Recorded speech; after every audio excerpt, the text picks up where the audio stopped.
সমাজকে অল্প কিছু লোক আলোকিত করে, সমাজকে অল্প কিছু লোক পথ দেখায়। তারই অন্যতম আমাদের শ্রদ্ধেয় বড় ভাই, ওনার মুখ দিয়েই সব শুনবেন। বড় ভাই, আপনার নামটা একটু বলুন।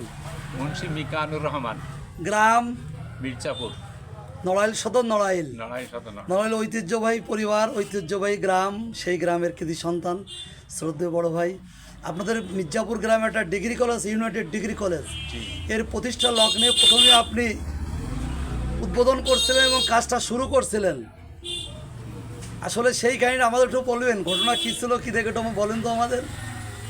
আমি সালটা যদি মনে থাকে তাও একটু বলুন। আমি নড়াইল ভিক্টোরিয়া কলেজের থেকে 1967 সালে বিএ পাস করি। ও সুন্দর। হ্যাঁ করার পরে এখানে কিছুদিন চাকরি বাকরি করি।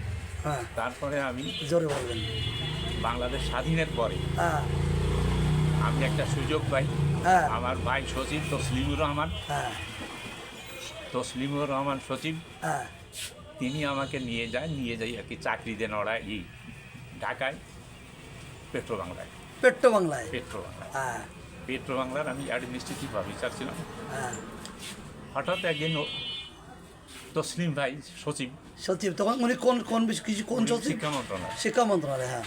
উনি আমাকে মোবাইল করলেন, ফোনে জানালো যে মবি তুই কোথায়? তাহলে আমি অফিসে আছি, শিগগিরই চলে আমার।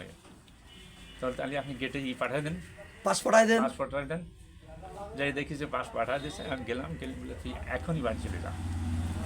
1990 সাল। 1990 সাল, জোরে বলবেন একটু। হ্যাঁ 1990 সাল। হ্যাঁ তুই বাড়ি যা। বাড়ি যাই আমি বলে যে বাড়িতে কী করবো? তাহলে একটা কলেজ স্টার্ট দিয়ে আসবো। তা কলেজ স্টার্ট দিয়ে আসবো, তাহলে যেখানে পারিস। তো ওই মির্জাপুর দাতব্য চিকিৎসালয় ছিল, হ্যাঁ ওর একটা আপনার ওই কোয়ার্টার ছিল, হ্যাঁ ডাক্তারকে থাকার কোয়ার্টার। হ্যাঁ সেই কোয়ার্টারে আমি, খান জহুরুল ইসলাম, হ্যাঁ তারপরে দুটো ছাত্র হ্যাঁ আর এক কারো পরবর্তীতে উনি মির্জাপুর ডিগ্রি, দুটো ছাত্র হ্যাঁ এবং খান জহুরুল ইসলাম, হ্যাঁ আমি মুন্সি মিকানুর রহমান, হ্যাঁ আর হলো ওর নাম কি চারজন আমি আমার মনে নেই আর কি, প্রফেসর। পরবর্তীতে ওই মির্জাপুর কলেজে রাষ্ট্রবিজ্ঞানের প্রফেসর ছিল। হ্যাঁ আমরা তিনজন আর দুজন ছেলে নিয়ে হ্যাঁ। আর কি স্টার্ট। মাত্র দুইজন ছেলে? মাত্র দুইজন ছেলে। হ্যাঁ। তার একজন হলো চেনবেন আমাকে তরিকুল ইসলাম। হ্যাঁ তরিকুল ইসলাম। হ্যাঁ যে আপনার স্পেশালিস্ট ছিলেন তরিকুল ইসলাম, নড়াইল একজন গুণী মানুষ। আর হলো আপনার ইদা আলোখা। হ্যাঁ ওর ভালো নাম কি নাম না, যা সাহেবকার শাহাবুদ্দিন খান, শাহাবুদ্দিন মুক্তিযোদ্ধা, ওর ছেলে হ্যাঁ আলোখা। এরা দুইজন ছাত্র।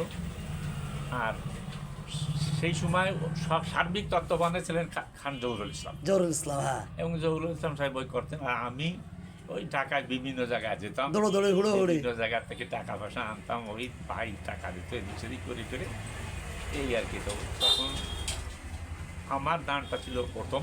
হ্যাঁ হ্যাঁ। আমি ওই সময় 2,500 টাকা দিয়েছিলাম কলেজকে। কলেজকে। 2,500 টাকা তৎকালে 90 সালে। 90 সালে। হ্যাঁ। আর 3/3। 3/3। হ্যাঁ সর্বপ্রথম আমরা শুনছি, সর্বপ্রথমে ওইটা আপনার ফান্ডে সর্বপ্রথম জমার টাকা ওইটাই। হুম। এই করে আস্তে আস্তে এখন সে বিশাল প্রতিষ্ঠান হয়েছে, অনেক বড় হয়েছে, ডিগ্রি খুলেছে, অনেক বড় প্রতিষ্ঠান হয়েছে। কিন্তু আমাদের অনেক দুঃখ দেয়, আমরাও কলেজের অংশ, আমাদের বাড়িও তারা সিংহাশল্পের এরিয়ায়, আমরাও ছেলেমেয়ে দিই, সার্বিক সহযোগিতা করি। দীর্ঘদিন কলেজটা অধ্যক্ষ নাই, যার জন্য কলেজটা শিক্ষা ব্যবস্থা অনেকটা খুঁড়িয়ে চলছে।